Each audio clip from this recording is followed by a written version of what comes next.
الو سلام داداش، خوبی؟ من راجب دیروز که با هم دیگه صحبت کرده بودیم، من یه دو سه روزی نمیتونم بیام سر کار. بعدش اینی که راستی دیروز پنکم خراب شده بود، یعنی پنکه داشتم.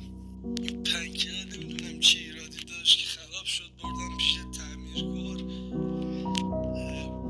چی داشتم میگفتم؟ آره، حالا بگذار داداش، پیدا میده نیستی. دیروز مهمونی گرفته بودیم، دوست از رفیقامون هم اومده بودن. هرچی گفتن که داداش کجاست اینا، گفتم راستش کار داره نمیاد. هرچی هم که به زنگ میزدم گوشیدم که رو سایلنت بود. نمیدونم حالا خواب بودی چی بود. بعدش دیشب